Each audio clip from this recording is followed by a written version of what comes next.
Family gatherings always have a way of getting awkward, don't they?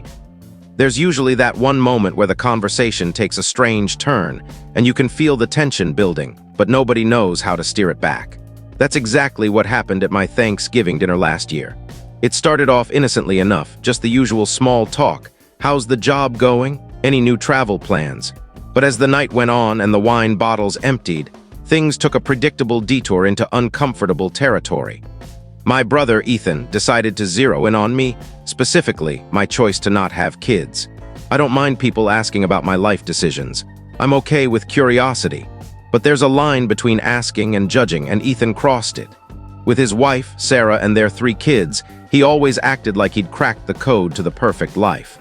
According to him, the formula was simple. Get married, have kids, and do it all before you hit 30. I was in my early 30s, single, childless, and living life on my terms, which apparently gave Ethan the green light to share his unsolicited opinions. That night he came at me with his usual spiel. You know, Jake, you should really think about settling down and starting a family. There's still time, he said, his tone casual, like he was offering me a bite of his pie. But I'd heard this lecture before too many times, and each time it felt more intrusive. I tried to laugh it off. Sure, I'll keep it in mind, I said with a forced grin, but Ethan wasn't done. He leaned forward, his eyes glinting with that smug confidence. Seriously, Jake, you're going to regret it. You'll end up alone, just you and your dog, scrolling through posts of other people's families, wondering why you didn't do it sooner. Maybe it was the way he said it, so sure that my life was somehow incomplete. Or maybe it was the alone jab that hit too close to home. Whatever it was, something inside me broke. I'd always played the good guy, letting Ethan's comments slide as just his way. But this time it wasn't a joke. My grip tightened on my glass.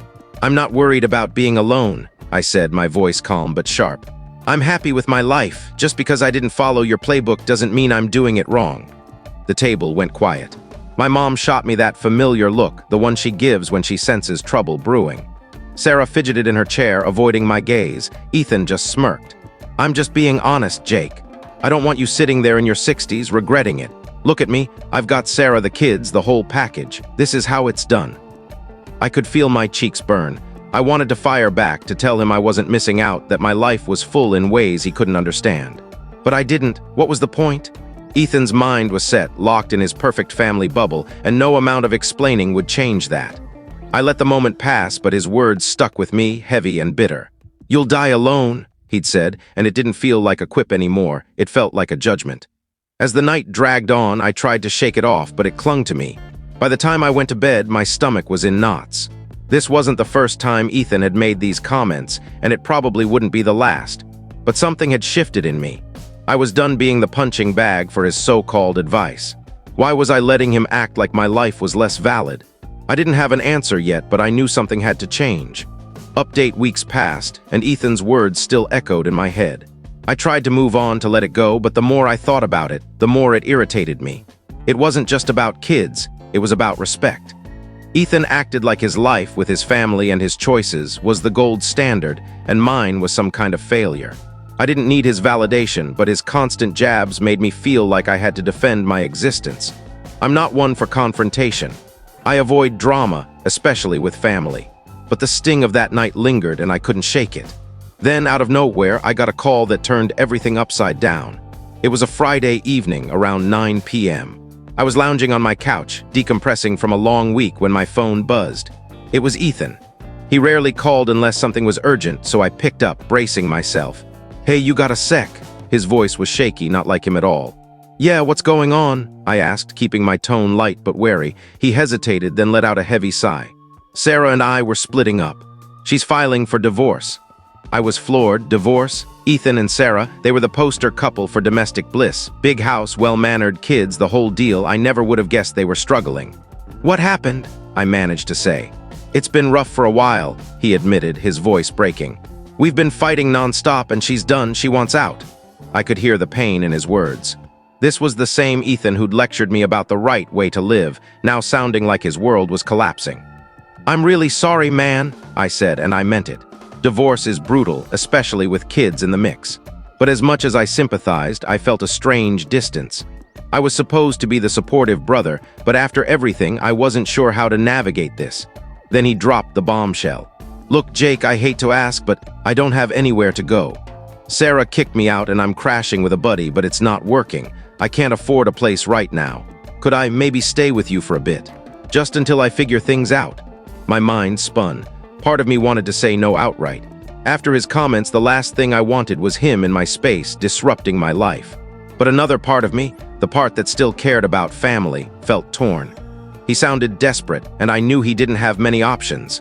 Still, I couldn't ignore the nagging feeling that he was expecting me to just roll over like always. "I don't know, Ethan," I said carefully. "I'm here for you, but I've got my own life and I don't want things getting messy. It's a lot to ask." I know," he said quickly. "It's just temporary, I swear. I'm in a rough spot and I'm barely holding it together." His voice was pleading, but it felt manipulative, like he was banking on my guilt. I'd seen this side of him before, the way he could make you feel bad for even considering saying no. "Let me think about it," I said, keeping my tone firm. "I'll call you tomorrow." The next day, I wrestled with the decision. Family matters, I knew that, but I wasn't a pushover anymore. The more I thought about it, the more I realized I couldn't let Ethan treat my home like a fallback plan, especially not after how he disrespected me. I didn't know what I'd do yet, but I knew it wouldn't be like before. This time, I was setting boundaries. Final update: the days after Ethan's call were a whirlwind. I kept replaying his desperation, the way he sounded so broken, and it pulled at me. I'd always been there for him, helping out when their first kid was born, dropping off groceries when they were down with the flu. Family was supposed to mean something. But every time I considered letting him stay, I'd hear his voice from Thanksgiving. "You'll die alone." That smug judgment still burned, and I wasn't about to let him waltz in and act like my life was his safety net. I called him back, ready to lay down the law. "Hey, Ethan," I said, keeping my voice steady. "I've thought about it and I'll help you out, but there are rules. You can stay for a couple of weeks, but you respect my space and my boundaries. I'm not your therapist or your maid. Can you handle that?" There was a long silence. I could tell he wasn't expecting this. "Yeah, sure," he said finally, though his tone suggested he wasn't thrilled about the terms. "I'll respect your rules." I wasn't convinced, but I let him move in, telling myself it was temporary. I wanted to believe I was doing the right thing, but I had a bad feeling this wouldn't be as simple as I hoped. When Ethan showed up, he looked rough, bags under his eyes, his usual swagger gone. He carried 2 duffels and a defeated expression. I tried not to let sympathy cloud my judgment. We had an awkward dinner that first night, just the 2 of us. He didn't say much at first, but eventually he opened up about the divorce. "I didn't see it coming," he said quietly. "One day we're fine, the next Sarah's done. It's like I don't even know her anymore." I felt for him, but I kept my guard up. He wasn't the first to go through a breakup, and I wasn't about to let my life revolve around his problems. The first few days were okay. Ethan kept to himself, staying in his room or heading to work.